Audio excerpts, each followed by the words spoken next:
नमस्कार साथियों, गौरव ज्ञान धारा में आप सभी का स्वागत है। आज की ये क्लास 25 से ज्यादा स्लाइड है और सारे पर्यटन स्थल अपन पढ़ने वाले हैं जो आपके आरबीएससी किताब में दे रखे हैं। अच्छा, आरबीएससी की किताब से आजकल आयोग क्या कर रहा है कि ऐसे जैसे सवाल लाइन टू लाइन बना रहा है। कोई 40 किलोमीटर दूर स्थान है तो 40 किलोमीटर दूर लिख के, कोई पश्चिम दिशा में तो पश्चिम दिशा में लिख के, बिल्कुल लाइन टू लाइन। और कैसे बन रहे हैं वो मैं आप लोग को साथ साथ में बताता चलूंगा। तो इस आज जो है अपन पहले ज्यादा समय नहीं लेंगे क्योंकि क्लास वैसे ही ज्यादा लंबी हो जाएगी। तो कोशिश करते हैं कि कम समय में और अच्छे से बढ़िया तरीके से नोट मेकिंग पैटर्न पे पढ़ लें अपन। पर्यटन कल शुरू किया था। कल पर्यटन की बेसिक जानकारी दे दी थी, सर्किट बता दिए थे सारे के सारे। और आज पर्यटन में अपन क्या कर रहे हैं कि पर्यटन स्थल जिले के अनुसार जो दे रखे हैं आरबीसी की किताब में उन्हें पढ़ रहे हैं। ठीक है, ध्यान से पढ़ना, ये सभी के लिए इंपॉर्टेंट क्लास है। चलिए पहली स्लाइड में अपन पढ़ रहे हैं अलवर के पर्यटन स्थल। कहां के पढ़ रहे हैं? अलवर के पर्यटन स्थल पढ़ रहे हैं। और पहली ही स्लाइड पे पहली जो मतलब बॉक्स दे रखा है उससे ऐसे का ऐसे प्रश्न बनाया था। मतलब क्या किया है एग्जामिनर ने, एक प्रश्न बना दिया, उसमें 3-4 कूट दे दिए, इसमें से क्या सत्य है क्या असत्य है वो बताना था। यूं का यूं दिया। देखो अब क्या है, सरिस्का टाइगर रिजर्व, सरिस्का बाघ अभ्यारण्य से संबंधित है। सरिस्का बाघ अभ्यारण्य कहां है? आपके अलवर के अंदर।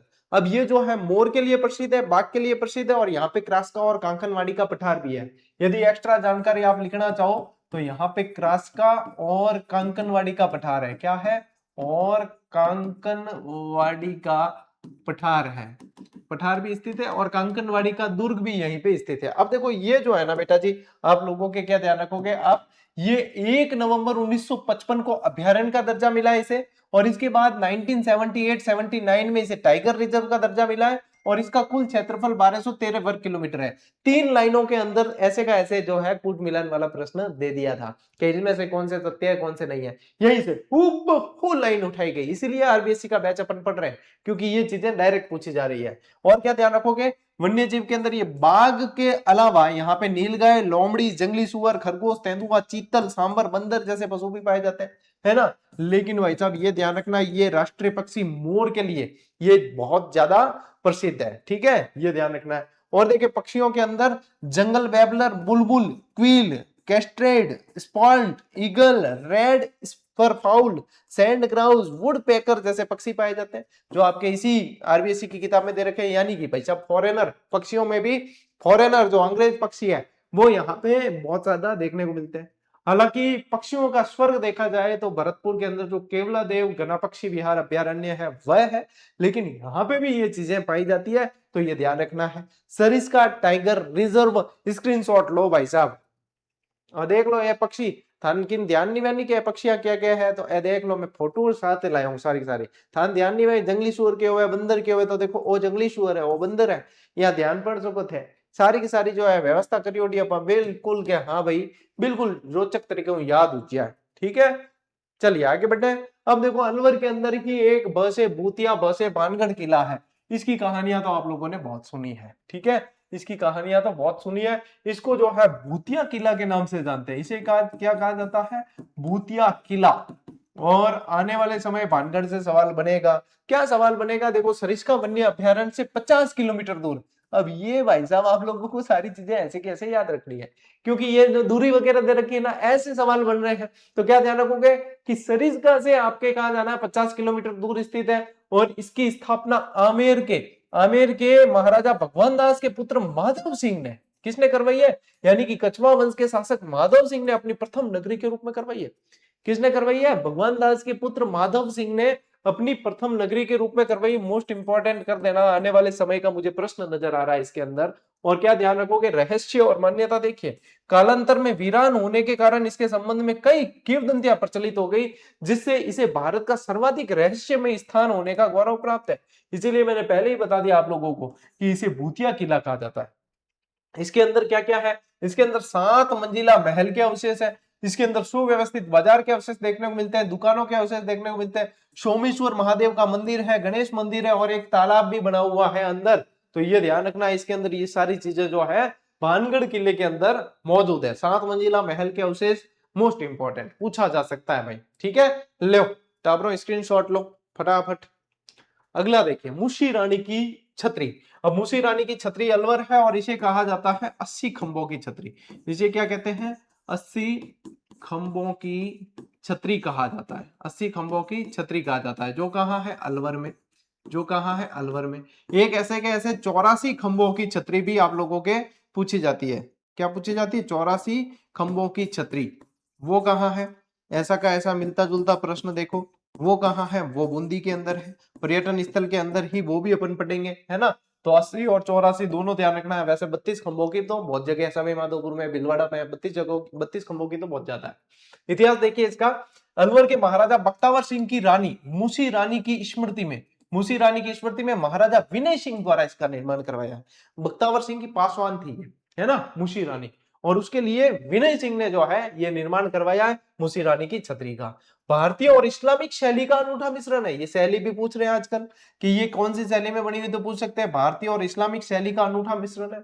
सफेद संगमरमर से बनी हुई है। कैसा पत्थर है भैया? व्हाइट भाटो, सफेद भाटो बीडियोडो है, यानी सफेद संगमरमर। और छतरी में 12 विशाल स्तंभ तथा 27 अन्य स्तंभ भी है। क्या बताया कि 12 तो विशाल स्तंभ है, 27 अन्य स्तंभ है, और इसे कहा जाता है वैसे 80 खंभों की छतरी। मूसी रानी की छतरी कहते हैं ना, 80 खंभों की है, लेकिन भाई साहब डिटेल में ध्यान रखना कि 12 तो विशाल स्तंभ, 27 अन्य स्तंभ अलग और भी है।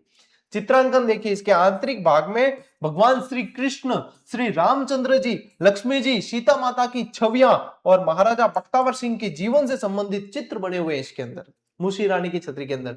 भैया ये ध्यान रख लो, सीता राम जी के चित्र हैं, कृष्ण भगवान के चित्र हैं, है ना, और इसके साथ साथ बख्तावर सिंह जी के जीवन की गाथा भी अंदर। अरावली की पहाड़ियों से गिरी ये सिटी पैलेस, और यहाँ पे जो है सागर झील मंदिर आदि इसके पास में स्थित है, ये आप लोगों को ध्यान रखना है। तो मूसी रानी की छतरी है कहाँ? अलवर के अंदर, ठीक है। और ये विशेषता है मूसी रानी की छतरी की, आपको ध्यान रखनी है। सफेद पत्थर से बनी हुई है, सफेद संगमरमर से, ठीक है भाई जी, लो स्क्रीनशॉट लो, आगे बढ़े। ठीक है, भरतरी मंदिर। अब भरतरी मंदिर कहाँ है? ये भी अलवर के अंदर। भरतरी मंदिर कहाँ है? ये भी अलवर के अंदर। यहाँ पे जो है ना आप लोगों को ध्यान रखना, कनफटे नाथ बहुत आते हैं। कौन आते हैं? कनफटे नाथ बहुत अधिक आते हैं, तो इसे कनफटे नाथों की तीर्थ स्थली के नाम से भी जाना जाता है, ठीक है। देखो इतिहास देखिए, राजा भरतरी अलवर के एक वैरागी शासक थे।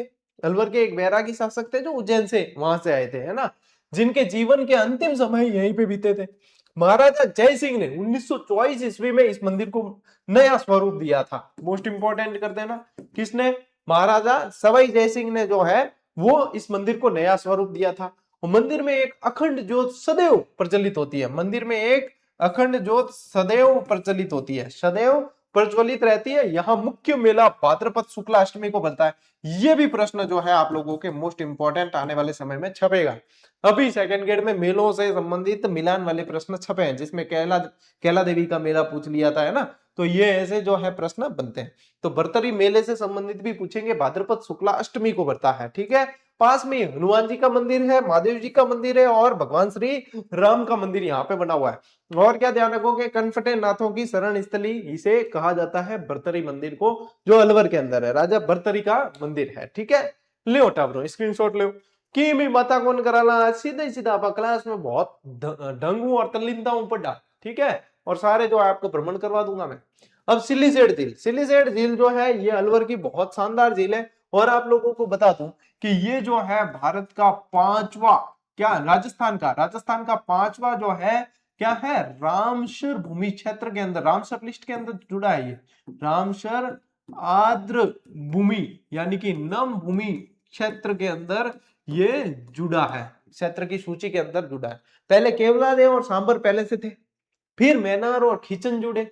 और मैनार तो मैंने आपको जाकर पूरा वीडियो बना के बताया है कि ये रहा भैया मैनार, ठीक है, उदयपुर के अंदर।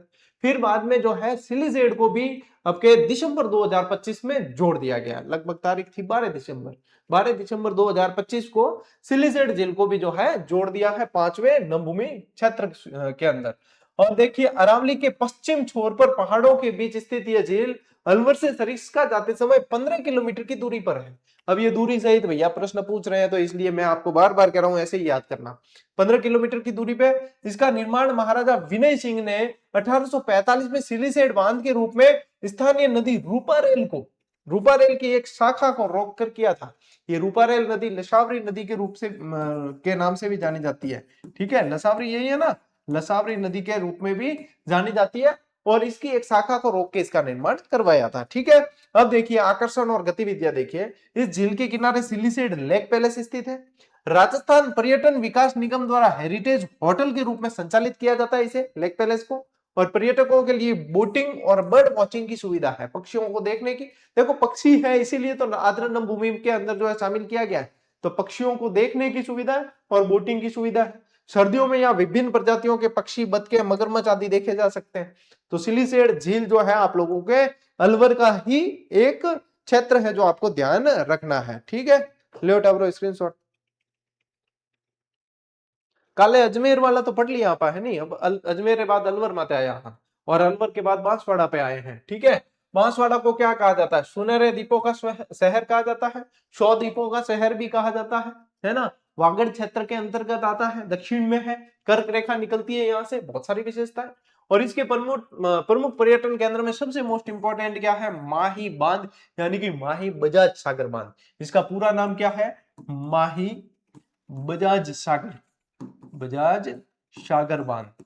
ठीक है, सागर बांध। और इसकी विशेषता क्या है? ये राजस्थान का, क्या विशेषता है?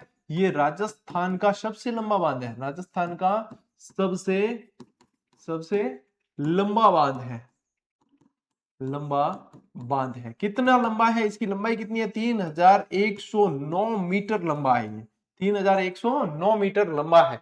ये माही नदी पर बांसवाड़ा से 18 किलोमीटर दूरी पर स्थित है। ये सारे ध्यान रखने पड़ेंगे अब आपको, ये सारे ध्यान रखने पड़ेंगे कि कितनी दूरी पे है। तो ये 18 किलोमीटर दूरी पर है और इसमें 16 गेट है। कितने हैं? 16 गेट है। तथा बांध की कुल लंबाई 3.10 किलोमीटर है। मैं वही बता रहा हूं आपको, 3.10 यानी कि 3109 मीटर, एकदम एक्यूरेट बता दिए मैंने आप लोगों को। और क्या ध्यान रखेंगे? वर्षा काल में पूरा भरने पर इसके सभी गेट खोलने का नजारा बेहद शानदार, अनुपम और मनोहारी होता है, जिसका सैलानी पूरे वर्ष इंतजार करते हैं। और यहाँ वाटर स्पोर्ट्स की संभावना भी है। वाटर स्पोर्ट्स में जैसे कि ये जेट स्की हो गया, ये बनाना राइड है वगैरह। जैसे आप गोवा घूमने जाओ कभी, तो बहुत सारे वाटर स्पोर्ट्स होते हैं, जैसे कि ये दो तो मैंने बता दिए। इसके अलावा भी होते हैं, जेट स्की होता है, पैरासेलिंग होता है, बहुत सारे मैंने कर रखे हैं। 5 वाटर स्पोर्ट्स का एक पैकेज देते हैं, तो मैंने सारे कर सके हैं। स्कूबा डाइविंग भी किया है ना। बनाना राइड, ये बनाना राइड है, जेट स्की है, ये सारे मैंने जो है करे, बड़े आनंद लिए सारे जीवन के, है ना। तो थे भी लागो फटाफट नौकरी मिंग बाद में थे भी आनंद ले, जीवन रो के भरोसा है कल, है ना, चूक नहीं जाओ गटी। ले स्क्रीनशॉट। चलो भाई, बांसवाड़ा का माही बजाज सागर बांध, और उसके बाद में माही बजाज सागर बांध से आप कहां जाएंगे? फिर त्रिपुरा सुंदरी मंदिर जाएंगे। कहां पे जाएंगे? त्रिपुरा सुंदरी मंदिर, जिन्हें तुरतई माता के नाम से भी जाना जाता है। ठीक है, यहाँ बांसवाड़ा डूंगरपुर मार्ग पर, ये 19 किलोमीटर की दूरी पर तलवाड़ा गांव के समीप उमराई गांव में है। ये यहां से प्रश्न बन चुका है। उमराई गांव में त्रिपुरा सुंदरी का बहुत जबरदस्त और प्राचीन मंदिर बना हुआ है। क्या ध्यान रखोगे? बांसवाड़ा डूंगरपुर मार्ग पे है, तलवाड़ा गांव के समीप है और उमरई गांव के अंदर है। मंदिर के उत्तरी भाग में सम्राट कनिष्क के समय का एक शिवलिंग है, जिससे यह स्थान कनिष्क के पूर्व काल से प्रतिष्ठित माना जाता है। और आपको क्या लगता है ये कथन कितना मोस्ट इंपॉर्टेंट है? बहुत ज्यादा। यूं पूछ ले डायरेक्ट भी, राजस्थान का कौन सा मंदिर जो है वो कनिष्क के समय का माना जाता है? अब ये यहाँ पे शिवलिंग है चाहे तो, लेकिन फिर भी जो है आपको ध्यान रखना है कि कुषाण शासक हुए थे, ठीक है, कनिष्क, हविष्क वगैरह ये सब, तो इनके समय का ये माना जाता है।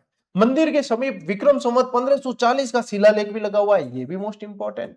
जितनी लाइनें नई टाइप लगे, क्या आप लोगों के पढ़ी हुई कम है, तो वो सारे के सारे आप लोगों के लिए मोस्ट इंपॉर्टेंट हो गई है वर्तमान के पैटर्न को देखते हुए। ठीक है, आगे बात समझ आ जानी चीजें, ले स्क्रीनशॉट। चलिए आगे बढ़ते हैं। त्रिपुरा सुंदरी मंदिर से संबंधित और जानकारी देखें। यहाँ काले पाषाण की सिंह पर सवार 18 भुजाओं वाली, ये भी प्रश्न बना है या और बनने की संभावना और ज्यादा है। 18 भुजाओं वाली दिव्य आयुध धारण किए हुए, आयुध यानी अस्त्र, ठीक है, तो दिव्य आयुध धारण की विशाल प्रतिमाएं जो शक्तिपीठ के रूप में जानी जाती है। क्या मानी जाती है? शक्तिपीठ के रूप में जानी जाती है। स्थानीय लोग इन्हें तरतई माता या त्रिपुरा महालक्ष्मी कहते हैं, या फिर तुरतई माता कहते हैं। क्या कहते हैं? तुरतई माता कहते हैं, तरतई माता या तुरतई माता कहते हैं। ठीक है, तो ये त्रिपुरा महालक्ष्मी के रूप में जानी जाती है। ठीक है माता जी। अब देखो धार्मिक महत्व क्या है। देश विदेश में प्रसिद्ध इस शक्तिपीठ पर चैत्र और अश्विन नवरात्रि में हजारों संख्या में श्रद्धालु अपनी मनोकामना हेतु आते हैं। ठीक है, तो ये जो है 18 भुजाओं वाली यहाँ पे प्रतिमा है काले पत्थर की। ठीक है, ये ध्यान रखना है आपको। तुरतई माता का मंदिर, लीजिए स्क्रीनशॉट। सारी की सारी चीजें बहुत तगड़े तरीके उत्थान में कराई है, ठीक है। मानगढ़ धाम, उपनाम और स्थिति देखिए, यहाँ क्या ध्यान रखना, मानगढ़, ये राजस्थान की जलियांवाला बाग के नाम से जाना जाता है, क्योंकि यहाँ पे मानगढ़ हत्याकांड हुआ था ना, मानगढ़ हत्याकांड, है ना, तो राजस्थान के जलियांवाला बाग के रूप में जाना जाता है। और बांसवाड़ा से 85 किलोमीटर की दूरी पर है। कहाँ है? बांसवाड़ा से 85 किलोमीटर की दूरी पर आनंदपुरी के समीप है ये, और राजस्थान गुजरात सीमा पर स्थित है ये, राजस्थान और गुजरात की सीमा पर स्थित है, 85 किलोमीटर दूर है, ठीक है, बांसवाड़ा से 85 किलोमीटर दूर है। और क्या ध्यान रखोगे, ये स्थान आदिवासी अंचल जो स्वाधीनता आंदोलन चलाए उसके महान संत गोविंद गुरु की कर्मस्थली है, ठीक है, गोविंद गुरु की कर्मस्थली, जिन्होंने भीलों के लिए बहुत शानदार कार्य किए हैं। अब गोविंद गुरु का जैसे कि अंतिम समय कहां गुजरा, ये भी ध्यान रखना है, कंबोई गुजरात के अंदर गुजरा है, जिसमें आप लोगों के प्रश्न बनता है, ठीक है, जो प्रश्न बनता है। अभी और भी बता रहा हूं जानकारी, आगे स्क्रीनशॉट लीजिए एक बार। फिर क्या ध्यान रखेंगे कि मानगढ़ नरसंहार हुआ है और इससे संबंधित बहुत सारे अलग अलग कूट बना बना के प्रश्न पूछे गए। ये कब हुआ है? 17 नवंबर 1913 को। कब हुआ है? 17 नवंबर 1913 को गोविंद गुरु के नेतृत्व में सभा का आयोजन हो रहा था और अंग्रेजी हुकूमत के खिलाफ स्वतंत्रता की मांग कर रहे 1500 राष्ट्रभक्त आदिवासियों पर अंग्रेजों ने निर्ममता पूर्वक गोलियां चलाकर नृशंस हत्या कर दी, ठीक है। अब ये ध्यान रखना कि ये अंग्रेजों के साथ देने वाली सेना कौन सी थी, तो अंग्रेजों का साथ देने वाली सेना थी एमबीसी, यानी कि मेवाड़ भील कोर। कौन सी सेना थी? मेवाड़ भील कोर के सिपाही थे, ठीक है, मेवाड़ भील कोर, जिसका गठन कब हुआ था? 1841 के अंदर हुआ था। तो इसके जो है सैनिक शामिल थे इसमें कार्रवाई करने में, ठीक है, ये ध्यान रखेंगे। मेला कब पड़ता है? देखो, मार्गशीर्ष शुक्ला पूर्णिमा पर मेले का आयोजन किया जाता है। कौन से? माघ महीने में भरी जाए, मार्गशीर्ष पूर्णिमा पर पड़ता है, जिसमें राजस्थान, गुजरात और मध्य प्रदेश के हजारों श्रद्धालु आते हैं। मार्गशीर्ष पूर्णिमा को पड़ता है। वर्तमान में इसे राष्ट्रीय शहीद स्मारक के रूप में विकसित किया जा रहा है। ये देखो यहाँ पे बढ़ रखा है, राष्ट्रीय शहीद स्मारक के रूप में विकसित किया जा रहा है, ये ध्यान रखना है आपको, है ना। मानगढ़ धाम से संबंधित प्रश्न बनते हैं भाई साहब। ये पर्यटन वाला टॉपिक बहुत ज्यादा इंपॉर्टेंट है और आपको जब प्रश्न बनेंगे मैं बताऊंगा कि ये देखो बन गए यहां से, ठीक है, ले स्क्रीनशॉट लो। चलिए आगे बढ़ते हैं। अब्दुल्ला पीर की दरगाह। अब जो ये ध्यान रखना है कि बोहरा मुस्लिम संत अब्दुल्ला रसूल की लोकप्रिय मजार जो है वो अब्दुल्ला पीर के नाम से जानी जाती है, ठीक है।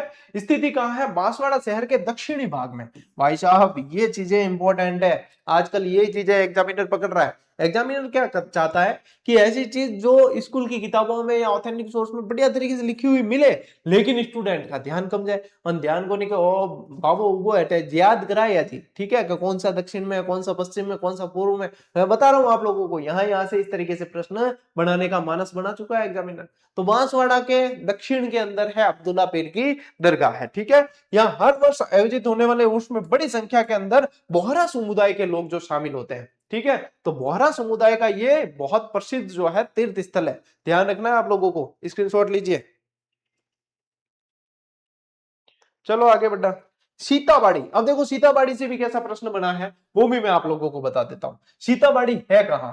सीताबाड़ी है भैया बारां के अंदर। कहां पे है? बारां के अंदर है, ठीक है। सहरिया जनजाति की यहाँ पे बहुत ज्यादा संख्या देखने को मिलती है। और क्या ध्यान रखोगे, सीता माता और लक्ष्मण को समर्पित यह मंदिर 12 से 45 किलोमीटर दूर है। इस लाइन से प्रश्न बनाया था। एक लाइन तो ये डाली थी, एक लाइन तो ये डाली थी, दूसरी लाइन क्या डाली, वो कुंड से संबंधित अभी मैं बताता हूं। अब मान्यता क्या है कि भगवान राम और सीता के दोनों पुत्र लव और कुश का जन्म यही हुआ, ऐसी मान्यता है। ये भी आप लोगों को इंपॉर्टेंट ध्यान रखना है। सीताबाड़ी कहां है? बारां के अंदर, ठीक है। और क्या ध्यान रखना है, प्रमुख कुंड और मेला। यहाँ कई कुंड है, जैसे वाल्मीकि कुंड, सीता कुंड, लक्ष्मण कुंड और सूर्य कुंड। अब यही प्रश्न बना था, यही प्रश्न बना था कि इनमें से एक कुंड अलग से दिया था और कि किसमें जो है भक्त प्रसाद नहीं चढ़ाते। तो ये चार कुंड ध्यान रखना है, वाल्मीकि कुंड, सीता कुंड, लक्ष्मण कुंड और सूर्य कुंड। अब पचे जो है टावर गए हो गए। अब इतना कुंड याद करें, इतो जीके कुंड पड़े, अरे भाई कुंड पूछ लिया, अरे भाई कुंड पूछ लिया। और बिम वो रील बनन रूकी कि एक सरल प्रश्न आवे जिम तो यू हा हा हा हा हा हा करे रावण, और भी बाद में जो है कठिन प्रश्न आवे म्यूजिक चेंज कर बजी देखे। ऐसी रीलें बहुत बनती है, इंतजार करते हैं छोरे कि ऐसा कोई प्रश्न ढंग का कोई भारी दिखे और एक सरल जो है करके और रील बना देते, वायरल हो जाएंगे। तो आजकल ज्यादातर तो यही चल रहा है। लेकिन जो व्यवस्थित पढ़ने वाले हैं उनको कोई प्रभाव नहीं पड़ता, क्योंकि उन्हें पता है यदि कठिन बना है तो सबके लिए कठिन है, क्यों ध्यान लेनी, है ना भाई चीज है। तो यहाँ पे क्या ध्यान रखना है, वाल्मीकि कुंड, सीता कुंड, लक्ष्मण कुंड और सूरज कुंड तो है ना, ये ध्यान रखना। इसके अलावा कोई भी पूछे तो अपने ध्यान नहीं देना। यहाँ पर सीताबाड़ी का मेला आयोजित किया जाता है और ये पिकनिक स्थल के रूप में भी प्रसिद्ध है, पिकनिक स्थल के रूप में भी ये प्रसिद्ध है, ये भी आप लोगों को ध्यान रखना है। कहां पे है सीताबाड़ी, सीताबाड़ी है बारां के अंदर, ठीक है, और 12 से 45 किलोमीटर दूर है। कहां पे है, 12 से 45 किलोमीटर दूर है। ले भाई साहब स्क्रीनशॉट ले भाई जी, आगे बढ़ा बच्चे।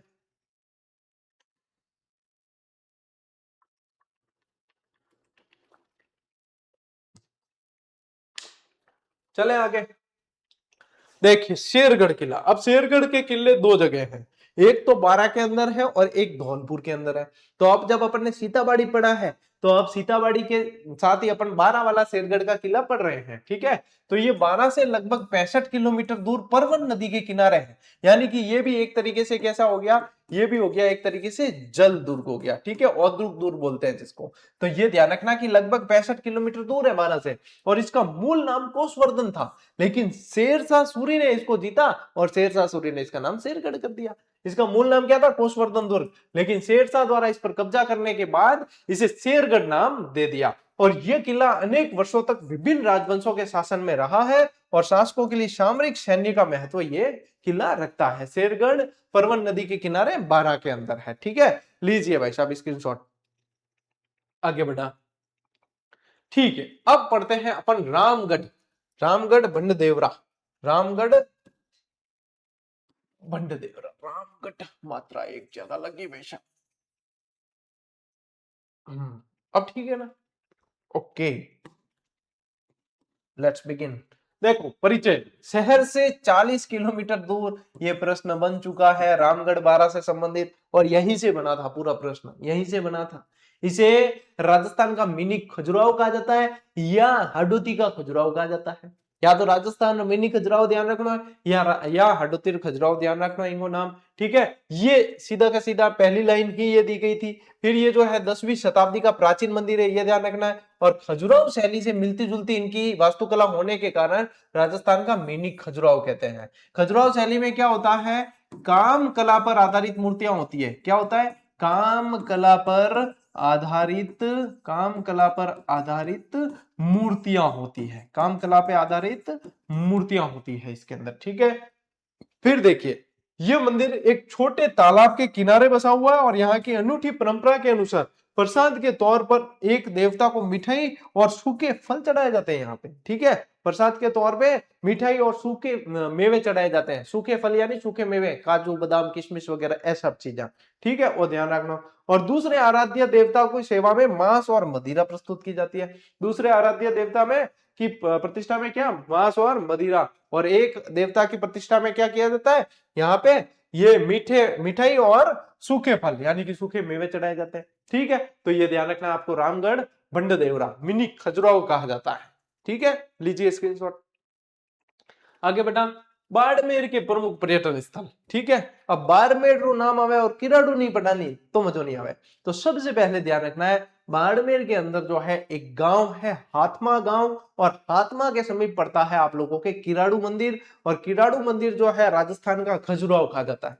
भंडदेवरा तो कहलाता है मिनी खजुराहो, और किराडू कहलाता है राजस्थान का खजुराहो कहलाता है, काम कला की मूर्ति जो यहाँ पे देखने मिलती है मूर्तियां, ठीक है। ये भी ग्रुप ऑफ टेम्पल्स है, यहाँ पे बहुत सारे मंदिर है, 5 मंदिर है, जिसमें से सोमेश्वर मंदिर सबसे ज्यादा प्रसिद्ध है, ठीक है। अब देखिए स्थिति, थार रेगिस्तान में चमकते लाल माणक ये मंदिर जो है बाड़मेर शहर से लगभग 35 किलोमीटर दूर है। कहां पे है, 35 किलोमीटर दूर स्थित है। ये मंदिर सोलंकी वास्तुकला शैली, सोलंकी वास्तुकला मतलब समझते हो, चालुक्य, मतलब क्या है, चालुक्य वास्तुकला शैली में निर्मित है, और इनमें उभरे कंगूरे, स्तंभ और पत्थर की कई बारीक नक्काशी का काम इन्हें विशिष्ट और कलात्मक रूप से समृद्ध बनाता है। ये मंदिर भगवान शिव को समर्पित है, और वर्तमान में यहाँ की कुछ मूर्तियां यथा स्थान यानी अपने स्थान पर है, तो कुछ इधर उधर रेत के धोरों में बिखरी पड़ी है, यानी कि इतनी व्यवस्थित तरीके से नहीं है। यहाँ कुल 5 मंदिर है, जिसमें से सोमेश्वर महादेव का मंदिर है वो सबसे श्रेष्ठ माना जाता है। टोटल कितने हैं, 5 मंदिर है, जिसमें से सोमेश्वर महादेव का मंदिर श्रेष्ठ माना जाता है। और गांव का नाम ध्यान रखना, हाथमा गांव। कौन सा गांव है, हाथमा गांव है भाई साहब, ठीक है, लीजिए स्क्रीनशॉट। और देखिए अब आप लोगों को ये प्रश्न पूछा गया था, नाकोड़ा जी अभी बना, हाल ही बना, और मैंने पहले कई बार पढ़ाया। अब नाकोड़ा जी पहले पूर्व में बाड़मेर, इसमें स्थान ऐसे लिखोगे कि पूर्व स्थिति जो है ना वो तो बाड़मेर है, वो तो कौन सी है, बाड़मेर है। और वर्तमान स्थिति जो है, वर्तमान स्थिति जो है भाई साहब वो बालोतरा है। वर्तमान स्थिति कौन सी है, बालोतरा है, ठीक है। तो आ चीज ध्यान रखनी है। अब देखिए इतिहास, ये भव्य जैन मंदिर कई हमलों का सामना कर चुका है।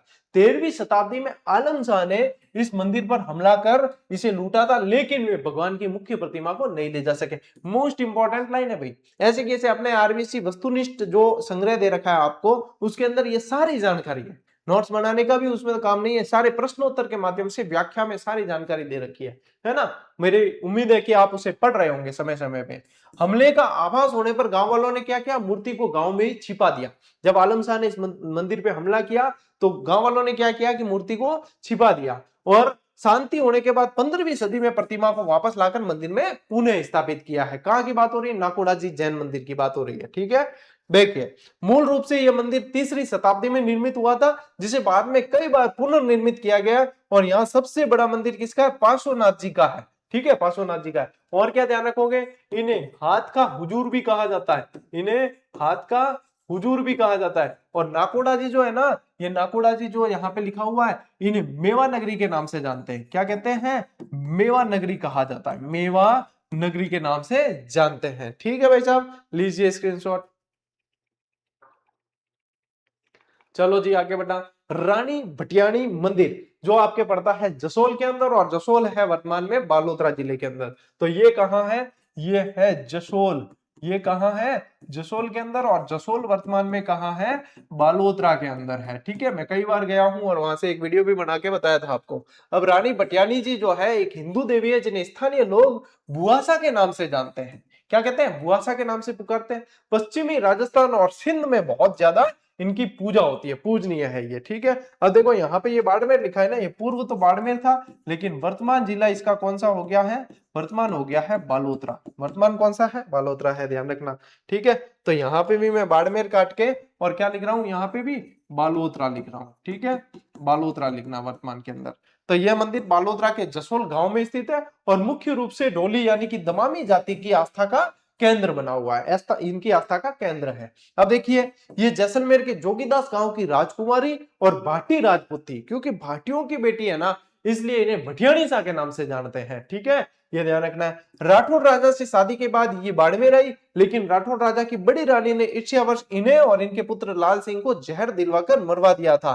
फिर बाद में इनकी पूजा की जाने लगी। तो ये जो है कहानी आप लोगों के आरबीएससी कक्षा 10 की किताब के अंदर दे रखी है, ऐसे कैसे, ठीक है। तो ये आपको ध्यान रखना है, ठीक है, लीजिए स्क्रीनशॉट। देखो मैं आज कटी भी है ना, आप बातें कौन करिए बिल्कुल भी, क्योंकि मन ध्यान है कि अगर बातें कर दी तो आ क्लास 1 घंटे री हो जाई, और मैं टारगेट लाइन चाली होंगे 1 घंटे री कौन करा, इन कम नहीं आप 35-40 मिनट में पूरी कर दा, ठीक है, वही टारगेट मेरो है। ले स्क्रीनशॉट, जने तो मजा आया। अब चलते हैं अपन भरतपुर। कहां चलते हैं, भरतपुर। अब भरतपुर चले, और भरतपुर रेलवे स्टेशन पर आप जाकर उतर जाओगे ना, तो रेलवे स्टेशन की चित्रकारी से आप लोगों को पता चल जाएगा कि यहाँ पक्षियों से संबंधित कुछ है। जब मैं मथुरा वृंदावन गया था, तो मैं जैसे रेलवे स्टेशन पे भरतपुर उतरा हूं, तो मैं देखता हूँ कि भाई साहब मेरे को तो पता, मैं समझ गया कि केवला देव घना पक्षी विहार के हिसाब से पूरी जो है चित्रकारी कर रखी है बहुत सारे पक्षियों की। तो यहाँ का मुख्य केंद्र क्या है, केवला देव घना राष्ट्रीय उद्यान, ठीक है, घना पक्षी विहार, ठीक है। दर्जा देखिए, ये पक्षियों के लिए स्वर्ग माना जाता है, ये पक्षियों के लिए क्या मानते हैं, स्वर्ग मानते हैं, ठीक है। अब ये राष्ट्रीय उद्यान के अंतर्गत भी आता है। इसे 1971 में संरक्षित पक्षी अभ्यारण्य और 1985 में यूनेस्को की विश्व विरासत सूची के अंदर शामिल किया गया, विश्व धरोहर सूची के अंदर शामिल किया है, ठीक है, यूनेस्को की सूची के अंदर शामिल है। लेकिन ये सन ध्यान रखना, सन के अनुसार पूछा जाएगा। 18वीं सदी के मध्य में भरतपुर के दक्षिण पूर्व में, दिशा ध्यान रखना कौन सी, दक्षिण पूर्व में एक छोटे जलाशय के रूप में घना पक्षी विहार निर्मित किया गया था, और आज इसे विश्व का सबसे शानदार और आकर्षक पक्षी विहार होने का गौरव प्राप्त है। यहाँ पे पक्षी विशेषज्ञ सलीम अली की कर्मस्थली रही है। पक्षी विशेषज्ञ थे एक, जिनका नाम क्या था, पक्षी विशेषज्ञ सलीम अली, क्या नाम था, सलीम अली। तो सलीम अली की जो है ये कर्म स्थली रही है, ठीक है, कर्म स्थली रही है। तो ये ध्यान रखना है आपको, ठीक है, ये ध्यान रखना है। ले स्क्रीनशॉट। यहाँ पे केवलादेव शिव जी का मंदिर भी है ना। चलो आगे बढ़ते हैं। देखो यहाँ क्या है, यहाँ लगभग 230 प्रजातियों के पक्षी देखे जा सकते हैं। कितने? 230 प्रजातियों के पक्षी देखे जा सकते हैं। प्रतिवर्ष सर्दियों में हजारों विदेशी दुर्लभ पक्षी यहाँ आते हैं, घोंसले बनाते हैं, प्रजनन करते हैं और गर्मी की शुरुआत में लौट जाते हैं। ठीक है, गर्मी की शुरुआत में यानी कि सर्दी की छुट्टियों में आते हैं भाई साहब। क्यों आते हैं? क्योंकि ये जहां से आते हैं, टुंड्रा प्रदेशों से, साइबेरिया से वगैरह, वहां पे सर्दी बहुत खतरनाक पड़ती है। तो जैसे ही बर्फ गिरने लगती है, सर्दी पड़ती है कि चलो इंडिया घूम के आते हैं। कि इंडिया में कहा जाएंगे कि चलो भरतपुर। ठीक है, कि भरतपुर में क्या है, इनके बच्चे पूछते हैं, देखो छोटे छोटे टाबर पूछे कि भरतपुर कटे जाओ मम्मी, कटे जाओ मम्मी, भरतपुर चलते हैं। कि भरतपुर में कहा कि भरतपुर में घना पक्षी विहार चलेंगे। कि मम्मी वहीं रहेंगे? हाँ वहीं रहेंगे, जब गर्मी स्टार्ट होगी तब आएंगे। तो बच्चे तो खुश, बच्चा राजी। बच्चा जल्दी भी छुट्टियां पड़े, जल्दी भी रवाना हुआ नहीं तो बच्चा आ ही जाएगा। जितना टाइम बाहर रह सका भी तो बढ़िया। कि बात हवा तो बेर होमवर्क करना है, पढ़ाई करनी है। तो ये चीजें यहाँ पे जो पक्षी भी कहते हैं कि चलो भरतपुर। प्रमुख प्रजातियां देखिए, भारतीय सारस क्रेन, साइबेरियन क्रेन, जल मुर्गी, चीनी मुर्गी, heron, painted stork, cormorant, knobbill duck, white spoonbill, sandpiper वगैरह, ये सारी चीजें जो है ये पक्षी पाए जाते हैं। ये अपने को नाम नहीं पता है, लेकिन ये वाइल्ड लाइफ फोटोग्राफर वगैरह होते हैं ना, इनको ये सारी चीजें पता होती है। आने वाले समय में 2-5 साल बाद में जब आप सब सेटल हो जाओगे और मुझे लगेगा कि मैंने बहुत सारे बच्चों को जो है अभी जैसे हजारों बच्चे तो अभी ऑलरेडी लग चुके हैं नौकरी, और जब तक मुझे लगता है कि मुझे पढ़ाना चाहिए, जब मैं निवृत्त हो जाऊंगा इन चीजों से, तो मैं खुद भी वाइल्ड लाइफ फोटोग्राफर ही बनने की मेरी इच्छा। बाद में बढ़ जावा आने घूमा बस थे पढ़ जो है। इतनी व्यवस्था करता था, 3000 क्लास तो अजी होगी है चैनल में। बिंग अलावा और बाद में 5-7 हजार 8 हजार हो जाएगी क्लास। बिंग बाद में अपन ले लेंगे संन्यास। ठीक है, हाँ अपन यह ऑनलाइन क्लासेस से वगैरह संन्यास ले लेंगे, फिर जाएंगे वाइल्ड लाइफ फोटोग्राफी करने, थे बढ़ जो बढ़िया नौकरी कर जो। और आप लोग पढ़ाने लायक हो जाओगे जब तक, तो आसपास जितने भी बच्चे तैयारी करेंगे उन्हें पढ़ाते रहना। ठीक है, ले स्क्रीनशॉट। अनिल कुंबले भी अब देखो वाइल्ड लाइफ फोटोग्राफर बन गया है। भरतपुर के प्रमुख पर्यटन स्थल के अंदर अपन पढ़ते हैं लोहागढ़ दुर्ग। लोहागढ़ दुर्ग, ये किला कई ब्रिटिश हमलों का सामना कर चुका है। विदेशी हमले बहुत हुए। अंततः ब्रिटिश सैन्य अधिकारी लॉर्ड कंबरिमियर 1826 ईस्वी में इस पर कब्जा किया। लॉर्ड लेक ने बहुत सारे जो है इस पर हमले किए। लॉर्ड लेक ने 5 बार हमला किया है। लॉर्ड लेक ने 5 बार हमला किया है इस पे। ठीक है, तो ये ध्यान रखना है आप लोगों को। लोहागढ़, लोहागढ़ भरतपुर के अंदर। अच्छा, लोहागढ़ जो है खेमकरण जाट की कच्ची गढ़ी के नाम से यहाँ पहले जाना जाता था। क्या कहते थे? खेमकरण जाट की कच्ची गढ़ी।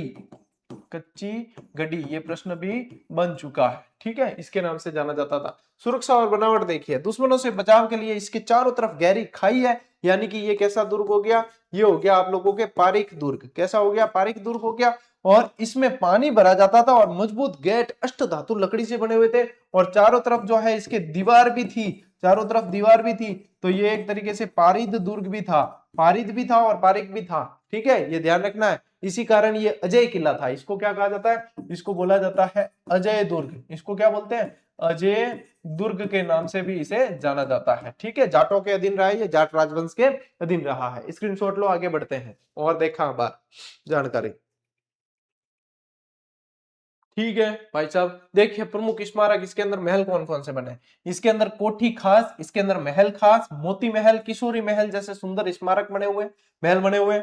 विशिष्ट बुर्ज बने हुए, 8 बुर्जों में से प्रमुख है कुछ। देखें 8 बुर्ज है, लेकिन उनमें से प्रमुख है जवार बुर्ज और फतेह बुर्ज। महाराजा जवाहर सिंह की मुगलों पर विजय जो 1765 में हुई थी, उसके स्मरण में जो है यहाँ पे जवार बुर्ज का निर्माण करवाया। और फतेह बुर्ज अंग्रेजों पर फतेह के उपलक्ष्य में, फतेह बुर्ज अंग्रेजों पे विजय के स्मारक के रूप में 1806 ईस्वी में इसे बनाया गया था। तो एक तो बना हुआ है जवाहर बुर्ज और एक बना हुआ है फतेह बुर्ज इसके अंदर। लोहागढ़ भरतपुर। लीजिए स्क्रीनशॉट लो भाई, टाबरो स्क्रीनशॉट लो। अब बढ़ते हैं आगे। देखिए बंद बरेठा बांध है यहाँ क्या है? बंद बरेठा बांध भी है। ये भरतपुर के शासकों का पुराना वन्य जीव अभ्यारण्य रहा है। अच्छा, पहले शासक क्या करते थे? उनको शिकार विकार खेलने पड़ते थे ना, तब भी जो है तालाब बांध वगैरह से बना देते, क्योंकि जो जानवर वगैरह आते तो फिर वहीं पे जो है उनके शिकार गृह बना देते, शिकार वगैरह करते थे, तो इसलिए भी बनाए गए हैं। तो ये वन्य जीव अभ्यारण्य जहाँ पहले केवल शाही परिवार, जहाँ केवल शाही परिवार शिकार खेलने आते थे। वर्तमान में ये वन विभाग के अधीन है। मैंने बताया ना, ये क्या आते थे, शिकार खेलने के लिए यहाँ पे आते थे। ठीक है, बांध का निर्माण देखिए कि इस बांध का निर्माण महाराजा जसवंत सिंह ने 1866 ईस्वी के प्रारंभ में करवाया और महाराजा राम सिंह ने 1897 ईस्वी में इसे पूरा करवाया है। जसवंत सिंह जी ने शुरू किया है और राम सिंह जी ने पूरा करवाया। और भैया मेरे को ये मोस्ट इंपॉर्टेंट लाइन लगती है, क्योंकि बंद बरेठा बांध पे इतनी डिटेल अपन जो है ध्यान नहीं देते हैं। अपन सिर्फ ये ध्यान देते हैं बंद बरेठा बांध का है कि भरतपुर के अंदर है, बस इतना ही ध्यान देते हैं। लेकिन ये डिटेल इंपॉर्टेंट है, आपको मैंने पढ़ा दी है भाई। ठीक है, याद कर लेना, ये चीजें पूछी जाएगी। ले स्क्रीनशॉट, आगे बढ़े। देखो शाही महल, यहाँ पे बांध के निकट शाही महल का निर्माण करवाया, जो महाराजा किशन सिंह ने करवाया। किसने करवाया? महाराजा किशन सिंह ने। और वर्तमान में भरतपुर शाही परिवार की निजी संपत्ति है ये। ठीक है, किसी सरकार के अधीन नहीं आता, शाही परिवार की निजी संपत्ति है, शाही महल के नाम से जाना जाता है। और देखिए यहाँ चौपाई जानवरों के अलावा, चौपाई यानी जो 4 पैरों पे चलते हैं, उनके अलावा 200 से अधिक प्रजातियों के पक्षी भी यहाँ पे विचरण करते हुए मिल जाएंगे। तो देखो बंद बरेठा में भाई साहब इतनी जानकारी ध्यान पढ़ना कौन, इसलिए ये चीजें ध्यान रख लेना, शाही महल वगैरह सारी जो है। ठीक है, चलिए स्क्रीनशॉट लो, आगे बढ़ते हैं। अब देखिए गंगा मंदिर, गंगा मंदिर के अलावा लक्ष्मण मंदिर भी ध्यान रखें, भरतपुर के अंदर ही है। गंगा मंदिर भी है और क्या है यहाँ पे, लक्ष्मण मंदिर भी है। ठीक है, लक्ष्मण मंदिर भी है भरतपुर के अंदर, और उषा मंदिर भी है, उषा मंदिर भी है। ठीक है, और इसके अलावा उषा मस्जिद भी है। ठीक है, उषा, वो मंदिर को बाद में मस्जिद में बदलवा दिया था, तो क्या ध्यान रखोगे, उषा मंदिर है एक, तो अरे पाछा लिख दो, लक्ष्मण मंदिर है।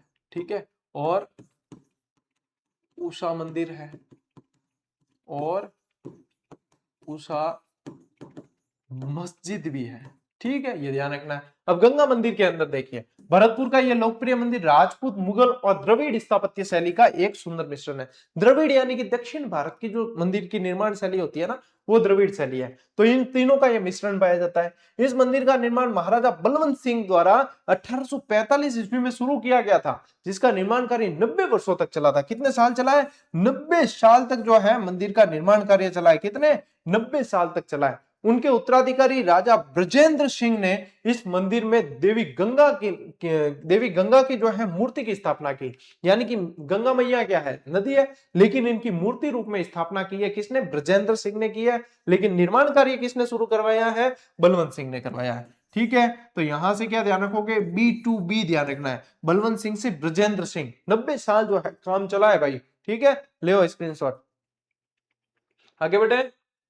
ओके, और देखिए मान्यता के अनुसार इस मंदिर के निर्माण के लिए सभी कर्मचारियों तथा समृद्ध लोगों ने 1 माह का वेतन दान दिया था। कितनी बड़ी बात है ना, 1 माह का वेतन जो है दान दिया था। और ऐसा प्रश्न डायरेक्ट भी पूछ लेना कि राजस्थान का कौन सा मंदिर है जिसके निर्माण कार्य के लिए वहां के कर्मचारियों और समृद्ध लोगों ने 1 माह का वेतन दान दिया। बहुत कम लोग इस पे ध्यान दे पाते हैं। ठीक है, गंगा मंदिर के बारे में ध्यान रखेंगे। अब देखिए यहाँ मुख्य आकर्षण जो मूर्तियां हैं वो भगवान कृष्ण की है, लक्ष्मी नारायण की है, शिव पार्वती की मूर्तियां है। और यहाँ गंगा सप्तमी और गंगा दशहरा के अवसर पर बड़ी संख्या में लोग आते हैं। गंगा सप्तमी, गंगा सातम और गंगा दशहरा के अवसर पे बहुत ज्यादा लोग यहाँ पे आते हैं। ठीक है, लीजिए स्क्रीनशॉट,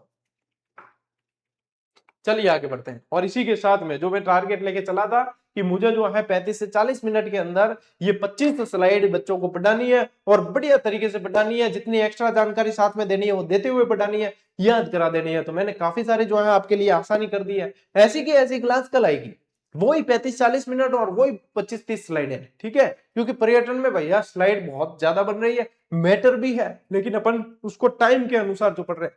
भाई कोई मास्टर और हो तो मैं हकीकत बताऊं कि इस चीज के अंदर 2 से ढाई घंटे निकाले जा सकते हैं। जो मैंने आपको 40 मिनट में करवाए, 2 से ढाई घंटे कहीं के नहीं गए। ध्यान ध्यान है, मैं सरकारी आदमी, टाइम इतो ही मिले, और मन ध्यान है भी, मतलब सब्जेक्ट बहुत सारा पढ़ना है, टाइम इतो ही मिले।